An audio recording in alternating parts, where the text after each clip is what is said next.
मागील पानावरून. ऐतिहासिक तथ्यांचा आधार असलेल्या या पॉडकास्टमध्ये काही प्रसंगांचे नाट्यरूपांतर करण्यात आले आहे. नमस्कार. मागील पानावरूनच्या आजच्या भागात आपण सावित्रीबाई फुले आणि त्यांचं उन्नत व्यक्तिमत्व याच्याबद्दल जाणून घेणार आहोत. आपल्याला बऱ्याच वेळेला महात्मा ज्योतिबा फुले आणि सावित्रीबाई फुले असं एकत्रितपणे बऱ्याच वेळेला संदर्भ लावताना पाहतो आपण, ऐकतो, वाचतो. आणि ते स्वाभाविकपणे, कारण समाज क्रांतिकारक म्हणून किंवा समाज सुधारक म्हणून ज्योतिबा फुले यांनी ज्या पद्धतीने आपली विचारसरणी आणि आचरण ठेवलं ते स्पृहणीय आहेच. आणि ज्योतिबांचं जे समाजकारण होतं, ज्या पद्धतीने त्यांनी समाजामध्ये वेगवेगळे बदल घडवण्यासाठी चळवळी केल्या, त्याच्याशी सावित्रीबाई फुले पत्नी म्हणून अभिन्नपणे जोडल्या गेलेल्या होत्या. आता विवाह संस्था म्हणून आजच्या काळात अनेक नवीनपणे विचार करणारे जे लोक आहेत ते म्हणतात की विवाह संस्थेत खूप सारे दोष आहेत, त्यातनं कुणाला तरी उन्नती करण्याला, प्रगती करण्याला बाधा येऊ शकते.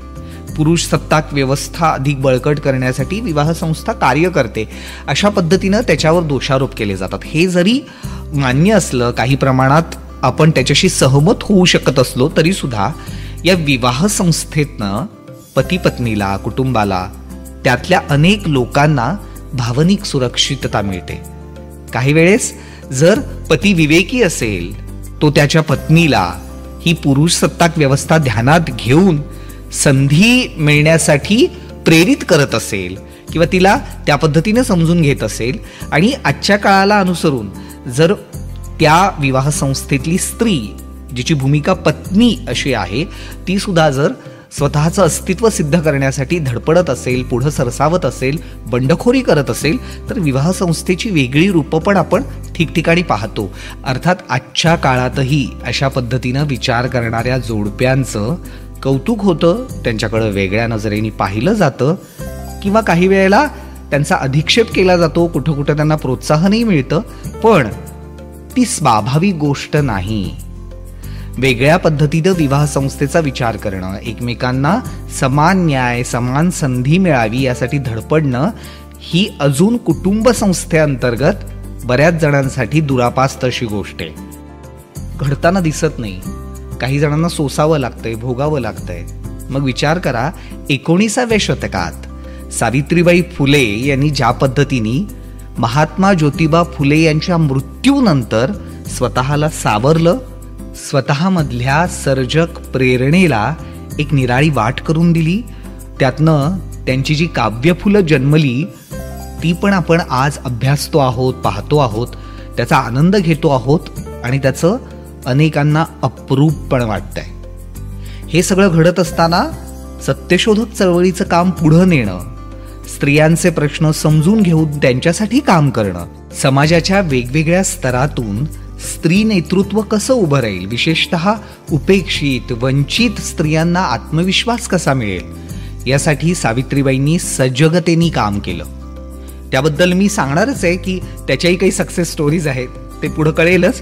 पण मला आत्ता आठवतीये ती पुण्यातली भयानक अशी प्लेगची साथ, आणि त्या काळात सावित्रीबाईंचं हे रूप. यशवंता सांभाळ या मुलीला. बघ ना, केवढीशी लहान पोर आहे ही. प्लेगच्या साथीने हिलाही वेळखा घातलाय. तापाने फणफणली आहे नुसती, काही कळत नाहीये. यशवंता, वाचेल ना रे ही? आई, इतकी का व्याकुळ होतीयस? मी गेले काही दिवस बघतोय, दिवस नाही, रात्र नाही, या प्लेगच्या साथीमध्ये तू स्वतःची काहीच काळजी घेत नाहीयेस. सगळीकडं नुसती धावाधाव सुरू आहे तुझी. अगं, थोडी विश्रांती घे, जीवाला थोडा आराम पडेल. नाही रे, ही इतकी लहान लहान मुलं बघितली ना तर यांच्यासमोर यांचं आयुष्य आहे. मला असं वाटतं की ही बरी झाली पाहिजेत. यशवंता, आपण यांना आणखीन काय मदत करू शकतो सांग ना, बोल यशवंता. आई, मी हिला औषध देतोय, पण तू स्वतःची काळजी घे. हो रे यशवंता, मला स्वतःची काळजी घेतलीच पाहिजे. या सगळ्यांना बरं करायचं आहे. प्लेगच्या साथीतनं अनेकांना बाहेर काढायचं आहे. तिकडं भुकेनं व्याकुळ झालीत रे ती मुलं.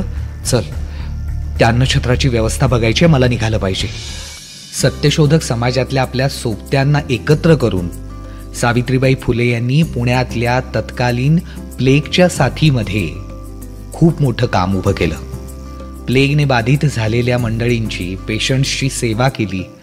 त्यांना अन्न देण्याचं काम केलं. त्यासाठी अन्नछत्र उभारली. म्हणजे महात्मा फुले यांच्या मृत्यूनंतर कोलमडून न पडता सत्यशोधक समाजाला एक दिशा देण्याचं, समाजातल्या विपरीत परिस्थितीमध्ये इतर लोकांना सहाय्य करण्याचं काम केलं. त्यात त्यांच्या नेतृत्व गुणाचा विकास आपल्याला दिसतो. एक स्त्री म्हणून 19व्या शतकामध्ये अशा पद्धतीने समाज जीवनात वावरणं हे तसं जिकिरीचं होतं. अनेक दूषणं त्यांना मिळत होतीच, पण तरीही त्या लढत होत्या, बोलत होत्या, इतरांना सावरत होत्या. हे सगळं त्यावेळच्या वृत्तपत्रांमध्ये छापून येत होतं. त्यांची दखल घेतली जात होती. त्याच आधारे अभ्यासक आता त्यांच्या व्यक्तिमत्वाचा वेगळ्या पद्धतीने विचार करतायत. म्हणजे आपण आज देखील राजकारणात वावरणाऱ्या स्त्रियांबद्दल काय प्रकारचं बोललं जातं याचा अनुभव घेतो. कशा पद्धतीने त्यांचा अधिक्षेप केला जातो, कशा पद्धतीने त्यांना डावललं जातं, त्यांच्या चारित्र्यावर बोलून त्यांना नामोहरम करण्याचा प्रयत्न केला जातो. तर तुम्ही 19व्या शतकातला अंदाजच करू शकता की त्या काळात कशा पद्धतीने अशा प्रकारे सार्वजनिक जीवनात वावरणाऱ्या स्त्रियांना त्रास होत असेल. तो सगळा त्रास सावित्रीबाईंनी सहन केला आणि त्या आयुष्यात ज्या पद्धतीने उभ्या राहिल्या ती पुढं अनेक काळ प्रेरणा देत राहणारी गोष्ट आहे. मागील पानावरून